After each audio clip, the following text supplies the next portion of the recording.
We are going to work through a classic problem in the field of trigonometry known as the Ferris wheel problem. So this is a 4-part problem. Let's go ahead and jump into it. It says, a Ferris wheel with a radius of 40 feet completes 1 revolution every 60 seconds.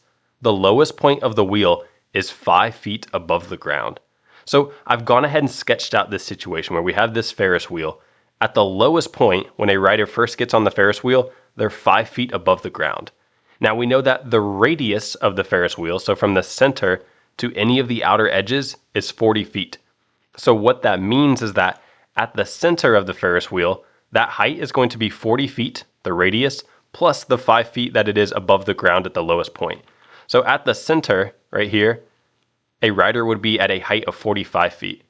And at the very top of the Ferris wheel, to find that height, we just take the radius and we add it twice, so that's the diameter of the Ferris wheel, and then we have to add the 5 feet from the lowest point on the ground. So 40 plus 40 plus 5, that would be 85 feet. So at the very top of the Ferris wheel, a rider is 85 feet above the ground. So first we want to know in part A, this says, draw a graph of the situation, starting with a rider getting on at the bottom of the wheel at t equals 0 seconds. So what we're going to do is we're going to create a graph where the x-axis is the time in terms of seconds, and the y-axis is the height of the rider in terms of feet. So in order to create this graph, we have to determine where is the rider at each point on the Ferris wheel. So at the very beginning, when they first get on the ride, they're 5 feet above the ground, and we're going to say that the Ferris wheel is going to rotate in this direction, a clockwise direction. So at 0 seconds, when they first get on the ride, we know that they're 5 feet above the ground. So let's go ahead and label that as 0 seconds. Now to go all the way around the circle, that takes 60 seconds. So it will help if we can divide the circle into 4 equal parts. So for example, to go 1/4 of the way around the circle, this first fourth right here, that will take 1/4 of 60 seconds. So 60 divided by 4, that's 15 seconds. So at 15 seconds, the rider would be right here on the Ferris wheel at 45 feet. So let's label that 15 seconds. Now, if they go another 1/4 of the way around the wheel, that's another 15 seconds. So 15 plus 15 is 30. So at 30 seconds, they're up here at the top of the wheel. Then if we add another 15 seconds, so another 1/4 of the circle, that's 30 plus 15, that's 45 seconds. So at 45 seconds, they're right here on the wheel. And again, at 60 seconds, if they complete that last quarter turn, they'll get back to the start of the Ferris wheel. So to create our graph over here, here's what we can do. At 0 seconds, right here, we said that they will be 5 feet above the ground. So on our height, on our y-axis, let's label that 5 feet. Let's put a little dot right there. That's where they'll be at 0 seconds. Now at 15 seconds, let's say that's out here. At 15 seconds, they will be 45 feet above the ground. So let's label that right here on our y-axis at 45 feet. So at 15 seconds, they'll be at 45 feet. And then at 30 seconds, so let's label that 30 seconds, they'll be 85 feet above the ground. So let's label that on our y-axis, 85. So that's at 30 seconds. And then at 45 seconds, at 45 seconds, they'll be back down here at 45 feet. So let's label that 45. And lastly, at 60 seconds, 1 full revolution, we said they'll be back at the start right here, which is 5 feet above the ground. So we'll put a little dot right here. Now what we can do is just draw a line to connect all of these points. So this graph shows the height of the rider during the full 60 seconds that they're on the ride. Okay, part B says determine an equation using the cosine function representing the path of a rider on the wheel. Okay, so here's the general format for a cosine function. We have y is equal to a times the cosine of b times x minus d plus c. So what are all of these values? Well, in this equation, a, that represents the amplitude. Now to calculate the amplitude, all we have to do is take the maximum value. So this is the max value on the y-axis that a rider could actually have, minus the minimum value, and divide that by 2.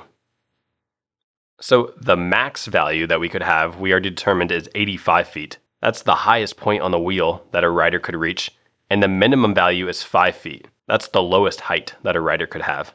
So what we get is 85 minus 5 divided by 2. So 85 minus 5, that's 80, 80 divided by 2 is 40. So the value for a, when we actually write this function, is going to be 40. Now, what is b? Well, here's what we need to know. 2 pi divided by b, that is equal to the period. So the period, that's the time that it will take to go around the entire Ferris wheel, which we know is 60 seconds. So what we can say is that 2 pi divided by b, whatever this value is for b, it must be equal to 60. So to solve for b, we can multiply both sides by b. So what we're going to get is 60b is equal to 2 pi. And to solve for b, we just need to divide both sides by 60. So we'll get b is equal to 2 pi divided by 60. And we can simplify that a little bit and divide the numerator and denominator both by 2, so we get pi over 30. So the value for b in this equation is going to be pi divided by 30. So I'm going to clear a little bit of space here. Okay, so b is pi over 30. Now what about c? Well, c, this is known as the vertical shift. And to find the vertical shift in a cosine function, all we have to do is take the maximum value plus the minimum value and divide that by 2. So the maximum value, the maximum height that a rider could have, is 85 feet. The minimum value is 5. So 85 plus 5, that turns out to be 90. And we're dividing that by 2. So 90 divided by 2 is 45. So 45 is the value that we'll use for c in our equation. And lastly, we have d. Now d represents the horizontal shift. So in this case, when we're talking about the path of the rider going around the Ferris wheel, there is no horizontal shift. So the wheel hasn't been shifted to the left or to the right at all. So this value for d is actually going to be 0. So now we know all of the values to write this equation. One last thing we need to note though is that in a typical cosine graph, the highest point on the graph is usually where the x-axis is equal to 0. So typically, if we had a cosine graph, it would look something like this. So what we'll notice about our graph is that we have a reflection over the x-axis. So when we have a reflection like this value for the amplitude needs to be negative. So instead of a positive 40, this will be a negative 40. So let's go ahead and write negative. So now we can finally write this cosine equation. So we'll have y is equal to, we have negative 40 times the cosine. For b, we found that to be pi over 30 times x, and remember d is 0. And then we have plus c, the vertical shift, which is plus 45. Now in this scenario, the y value, that represents height.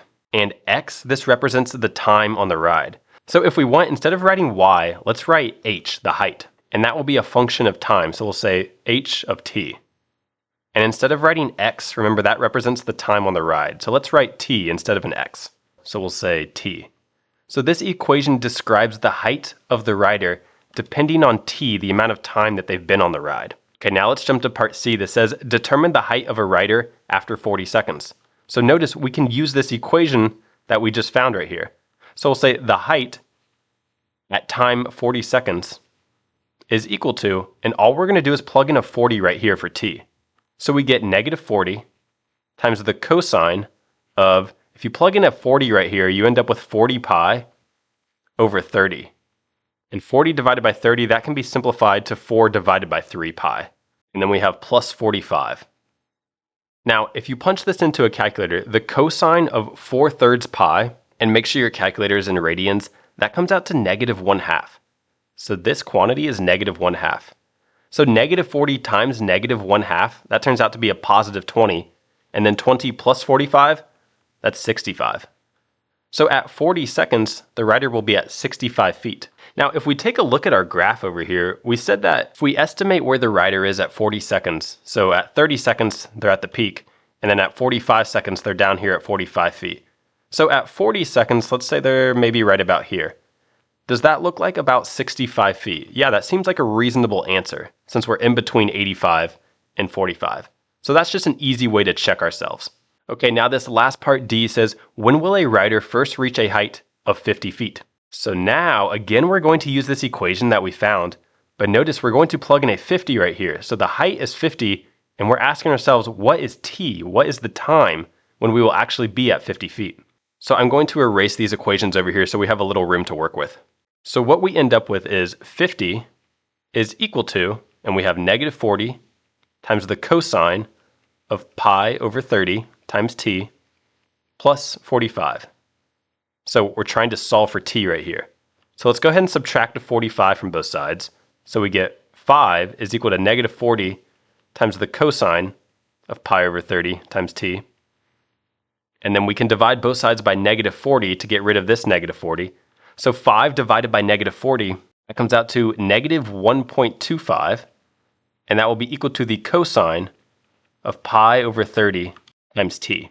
Now to get rid of this cosine, we can multiply both sides by the inverse cosine. So what we get is that the inverse cosine of negative 0.125 is equal to pi over 30 times t. So the inverse cosine of negative 0.125, that comes out to about 1.696, and that's equal to pi over 30 times t. So to solve for t, we can multiply both sides by the reciprocal of this value. So we'll multiply both sides by 30 divided by pi. So if we multiply this value by 30 divided by pi, that comes out to about 16.2 is equal to t.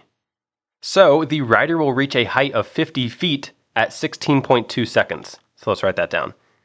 T is 16.2 seconds. And once again, we can use our graph to double check if that seems like a reasonable answer. So at 15 seconds, we're right here at 45 feet. At 16.2 seconds, we're somewhere up here. Does it seem reasonable that this could be 50 feet?